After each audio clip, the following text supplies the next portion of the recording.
आज की इस वीडियो में हम लोग समझेंगे कि वेंचुरीमीटर क्या होता है। The venturimeter is a device which is used to measure the flow speed of incompressible fluid. तो वेंचुरीमीटर एक डिवाइस होता है जिसका यूज हम लोग करते हैं फ्लूइड के स्पीड को मेजर करने के लिए। अभी जो वेंचुरीमीटर होता है वो कुछ इस तरीके का होता है।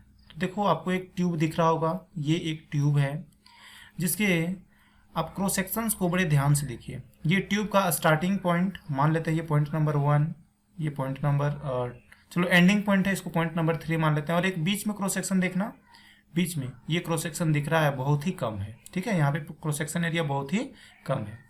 अब हम लोग क्या करते हैं, इसको एक मैनोमीटर से कनेक्ट कर देते हैं। जो यू शेप का दिख रहा है ट्यूब, ये यू शेप का जो ट्यूब दिख रहा है, ये ट्यूब है मैनोमीटर। इस मैनोमीटर का यूज किया जाता है दो पॉइंट के बीच प्रेशर डिफरेंस को मेजर करने के लिए। तो देखिए, मान लेते हैं कि ये पॉइंट 1 है और ये पॉइंट 2 है। ठीक है, तो इस पॉइंट 1 में प्रेशर कुछ होगा, तो लेट से इस जगह पे जो प्रेशर होगा वो P1। इस पॉइंट 2 में जो प्रेशर होगा वो होगा प्रेशर P2। तो हम लोग इस मैनोमीटर ट्यूब के हेल्प से हम लोग ये बता सकते हैं कि इस पॉइंट 1 और इस पॉइंट 2 में कितना होता है प्रेशर डिफरेंस। देखिए, इसके अंदर एक फ्लूइड भरा हुआ रहता है, इस मैनोमीटर के अंदर एक फ्लूइड भरा हुआ रहता है। इसका कुछ डेंसिटी होता है। लेट से कि इसका जो डेंसिटी है वो है ये रो एम। अब आप बड़े ध्यान से देखो, तो ये किनारा दिख रहा होगा आपको, ये फ्लूइड यहाँ तक दिख रहा है, और इसी के साथ अगर यदि हम एक पैरेलल लाइन को आगे बढ़ाते जाए तो ये लाइन मिलेगा। अब इधर देखो, अपर एंड हमको यहाँ पे दिख रहा है। अब देखो, ये दोनों के बीच में ना, ये दोनों पॉइंट के बीच में, आप यहाँ और यहाँ, ये दोनों के बीच में आपको देखो कि फ्लूइड आपको कुछ ऊंचा दिखाई दे रहा होगा कि इतना सा फ्लूइड ऊंचा है। तो इस फ्लूइड के कारण प्रेशर कितना होगा अगर हम निकालना चाहें इस जगह पे, तो इस जगह पे प्रेशर जो होगा वो हो जाएगा ये दोनों पॉइंट के प्रेशर का डिफरेंस। इस जगह पे जितना प्रेशर लग रहा होगा, देखो यहाँ पे जितना प्रेशर लग रहा है एग्जैक्टली प्रेशर यहाँ पे भी लग रहा होगा, और यहाँ पे जितना प्रेशर लग रहा है उतना प्रेशर यहाँ पे लग रहा होगा। तो अगर हम प्रेशर का डिफरेंस निकालेंगे इस पॉइंट में और इस पॉइंट में, तो हमको मिलेगा P1 माइनस P2, और ये P1 माइनस P2 का जो वैल्यू होगा वो हो जाएगा रो जी एच के बराबर। लेकिन ये जो फ्लूइड है, ये फ्लूइड का डेंसिटी हम मान रहे हैं कि रो एम है। ठीक है, तो अगर रो एम है तो हमें फ्लूइड का हमें यहाँ पे प्रेशर का जो डिफरेंस नजर आ जाएगा वो आ जाएगा रो एम जी एच। अब हम लोग देखते हैं वेंचुरीमीटर का कंस्ट्रक्शन। तो कंस्ट्रक्शन ऑफ वेंचुरीमीटर, तो ये आपको फिगर दिख रहा है वेंचुरीमीटर का। It consists of a tube with a broad diameter and a small cross section at the middle। देखो, ये एक ट्यूब से बना होता है जिसका डायमीटर बड़ा होता है। देखो, ये डायमीटर बहुत बड़ा दिख रहा है, बट बीच में इसका जो क्रॉस सेक्शन होता है वो कम होता है। ठीक है, small cross section at the middle. A manometer in the form of U tube is also attach to it. इसमें एक मैनोमीटर अटैच किया हुआ रहता है यू शेप में। तो आपको ये देखो, यू शेप में आपको एक मैनोमीटर दिख रहा है with one arm at the broad neck point to the tube and the other at a small cross section. यहाँ पे एक वर्ड छूट गया, स्मॉल क्रॉस सेक्शन। तो ये जो ट्यूब लगा हुआ है यू ट्यूब, इसको हम लोग लगा दिए एक ब्रॉड क्रॉस सेक्शन का एरिया से और एक लगा दिए स्मॉल क्रॉस सेक्शन के एरिया से। The manometer contains a liquid of density rho m. देखो, ये मैनोमीटर जो दिख रहा है, ये वाला मैनोमीटर, यहाँ पे एक लिक्विड डाला हुआ है, और ये लिक्विड का जो डेंसिटी है वो लिक्विड का डेंसिटी है rho m. The speed V1 of the fluid flowing through the tube at the broad neck area a which is to be measured. अब देखो, ये एरिया, इस एरिया में देखना, इस एरिया में लिक्विड हम लोग को फ्लो कर रहा है। तो मान ले रहे हैं ये लिक्विड इस जगह पे फ्लो कर रहा है V1 की स्पीड से, और हमको यही स्पीड, फ्लूइड के यही स्पीड को मेजर करना है। तो ये रहा हम लोगों का वेंचुरीमीटर। अब हम लोग मान लेते हैं कि ये वेंचुरीमीटर ग्राउंड से कुछ लेवल पर खड़ा है। तो ये रहा हम लोगों का ग्राउंड। अब ये जो जिस जगह पे हमें वेलोसिटी फाइंड करना है, इस जगह पे हमें वेलोसिटी फाइंड करना है, तो ये ग्राउंड लेवल से कुछ ऊंचाई पर है। ठीक है, ये पॉइंट 1। इसी तरीके से पॉइंट 2 आप बड़े ध्यान से देखो तो पॉइंट 2 भी ग्राउंड लेवल से कुछ ऊंचाई पर है। अब इसका कुछ ऊंचाई मान लेते हैं कि ग्राउंड से इसका जो ऊंचाई है वो है y। सिमिलरली आपको इधर भी दिखाई देगा कि ग्राउंड से ये भी जो ऊंचाई है वो है y। तो अब हम लोग देखते हैं कंटिन्यूटी इक्वेशन से। फ्रॉम कंटिन्यूटी इक्वेशन हम लोग क्या जानते हैं? कंटिन्यूटी इक्वेशन से हम लोग ये जानते हैं कि दो क्रॉस सेक्शन पर, ठीक है, एरिया और वेलोसिटी को मल्टीप्लाई कर दो तो वो दोनों क्वांटिटी बराबर होता है।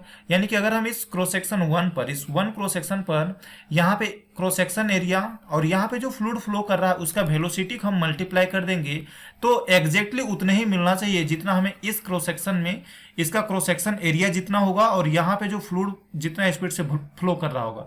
तो मान लो इस जगह पे फ्लूइड फ्लो कर रहा है v2 स्पीड से, यहाँ पे फ्लूइड फ्लो कर रहा है v1 स्पीड से।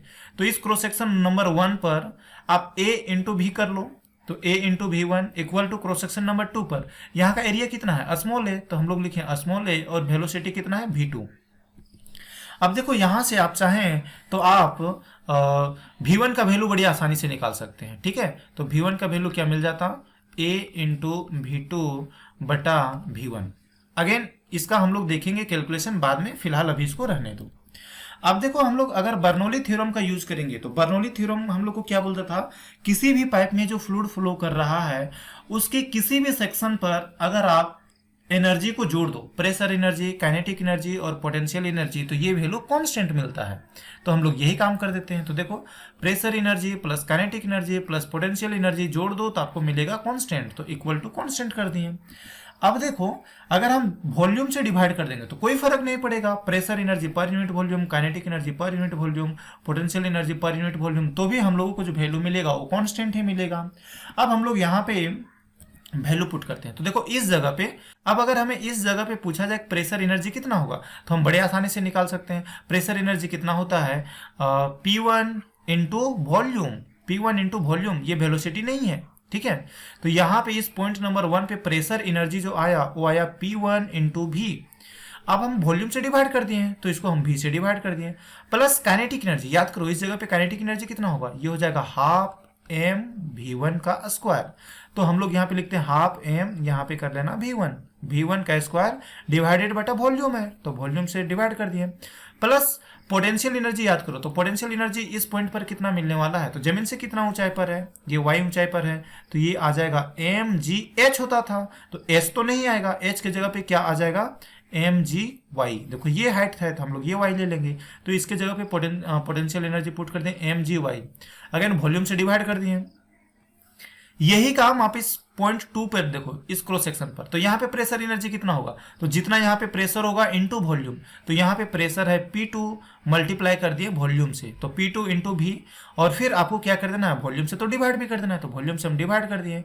प्लस काइनेटिक एनर्जी देख लो तो काइनेटिक एनर्जी होता है हाफ mv स्क्वायर बटा 2, तो हाफ mv स्क्वायर पुट करते हैं। लेकिन देखो बड़े ध्यान से कि क्रॉस सेक्शन नंबर 2 है और इस क्रॉस सेक्शन नंबर 2 में जो वेलोसिटी होगा वो मान लो v2, तो यहाँ पे कर लेना आप लोग v2, ठीक है, बटा वॉल्यूम है तो v से डिवाइड कर दो। प्लस पोटेंशियल एनर्जी कितना होगा? तो ये देखो पोटेंशियल एनर्जी सेम हाइट में तो है, जितना हाइट ये पॉइंट 2 का है उतना ही हाइट ये पॉइंट 1 का है, तो हमें पोटेंशियल एनर्जी मिलेगा mgy, और बटा वॉल्यूम है तो वॉल्यूम से डिवाइड कर दिया। अब मैं यही वाला वैल्यू को सेम टू सेम कॉपी कर लेता हूं।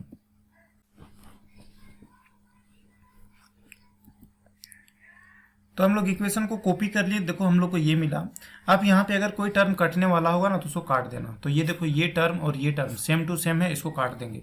देखो ये वाला टर्म नहीं कटेगा क्योंकि यहाँ पे इसका वेलोसिटी v1 है, इसका वेलोसिटी v2 है, ठीक है। ये v के साथ ये भी कट जाएगा, और देखो यहाँ पे ये v के साथ ये भी कटेगा, तो यहाँ पे बच जाएगा P1, और देखो ये टर्म बचेगा, साथ ही साथ देखना ये m/v, और ये टर्म बचेगा, और यहाँ से P2 बचेगा। तो जो जो बचा ना उसको हम लोग यहाँ पे नोट डाउन कर लिए। लेकिन आप बड़े ध्यान से देखो कि मास बटा वॉल्यूम, तो मास बटा वॉल्यूम बराबर तो जानते हैं डेंसिटी होता है, तो मास बटा वॉल्यूम की जगह पे हम पुट कर दिए डेंसिटी। यहाँ पे मास बटा वॉल्यूम की जगह पे पुट कर दिए density. P1 as it is, P2 यहाँ से कट के आया एज इट इज। अब देखो हम लोग अगर यहाँ से P1 माइनस P2 का वैल्यू निकालते तो P1 माइनस P2 का वैल्यू क्या मिलता, ये राइट टर्म में याद रखना, ये वेलोसिटी 2 है और ये वेलोसिटी 1 है, तो ये उठ करके इधर जाएगा, तो ये हम लोगों को मिलेगा V2 और ये मिलेगा हम लोगों को V1। अब हम लोग यहाँ पे अगर आगे प्रोसीड करें तो हम लोगों को क्या मिलेगा, देखो ये दोनों में कॉमन ले लो, जो जो चीज़ कॉमन दिख रहा है उसको कॉमन ले लेना। तो आपको दिखा हाफ और यहाँ से रो दिख गया, तो यहाँ से ये V2 का स्क्वायर माइनस V1 का स्क्वायर। ठीक है, अब एक चीज याद कराते कि कंटिन्यूटी इक्वेशन में अभी हम लोग क्या दिखे थे कि A1 भी जो बराबर होता था वो होता था A इंटू V2 का। ये हम लोग कंटिन्यूटी इक्वेशन में जस्ट अभी थोड़ा देर पहले कर लिए थे। तो हम लोग को V2 का वैल्यू यहाँ से क्या मिलेगा, अगर हम लोग यहाँ से V2 का वैल्यू निकालते हैं तो हम लोग को मिल जाता A1 भी बटा A। ठीक है, तो हम लोग यही वैल्यू को हम लोग पुट कर देते हैं इस इक्वेशन में, इस V2 के जगह पे। अगर V2 के जगह पे पुट करेंगे तो हम लोग को क्या मिलेगा, इधर बाईं साइड मिलेगा P1 minus P2 equal to 1/2 into rho into ये V2 दिख रहा है, तो V2 का वैल्यू पुट करो A1 बटा V, यहाँ पे आता A1 बटा V बटा A का होल स्क्वायर माइनस V1 का होल स्क्वायर। ठीक है, V1 का होल स्क्वायर, यहाँ पे चेक कर लो V2 का कोई वैल्यू गड़बड़, यहाँ पे 1 होता। ठीक, तो यहाँ पे 1 कर दे रहे हैं। अब इसके बाद देखो बड़े ध्यान से, तो इसको हम लोग तो तोड़ सकते हैं ना, तो तोड़ लेते हैं। अगर तोड़ेंगे तो हम लोग को कुछ यूँ दिखाई देगा, ये A1 का स्क्वायर, ये V1 का स्क्वायर बटा स्मॉल a का स्क्वायर माइनस V1 का स्क्वायर। अब आप बड़े ध्यान से देखो तो ऊपर में आपको दिख रहा है V1, तो क्या हम ऊपर से V1 का स्क्वायर कॉमन ले सकते हैं?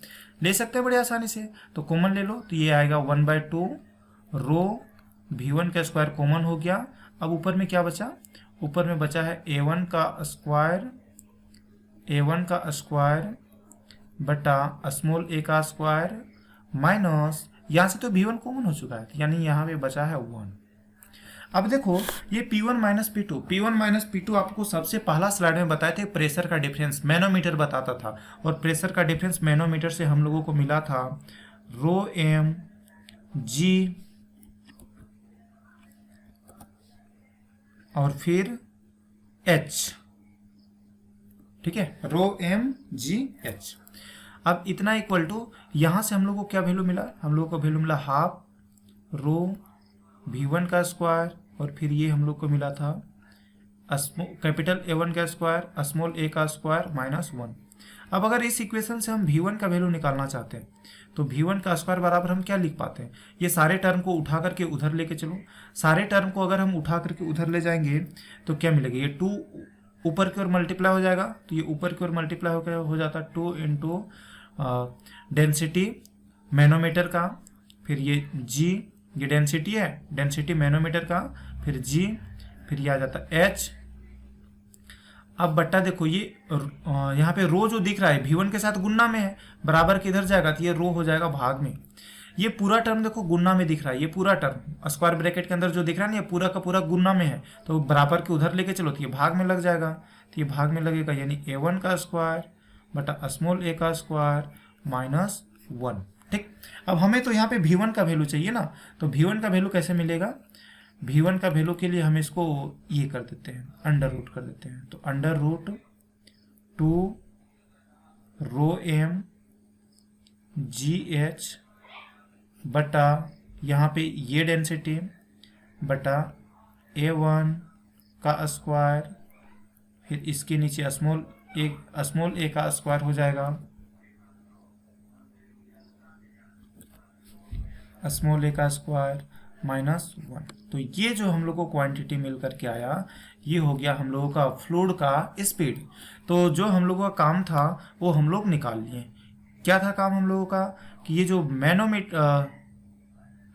जो वेंचुरी मीटर है, ये वेंचुरी मीटर हम लोग यूज करते हैं स्पीड मेजर करने के लिए, यानी कि कोई पाइप के अंदर जो लिक्विड फ्लो कर रहा है उसका स्पीड कितना होगा, और वो स्पीड हम लोगों को मिल गया इस फॉर्मूले से। ठीक है, तो उम्मीद करता हूँ आप लोगों को समझ में आया होगा। आप लोग 2 बार 3 बार 4 बार इसको प्रैक्टिस करना, बहुत आसानी से समझ में आएगा। Thank you for watching the video.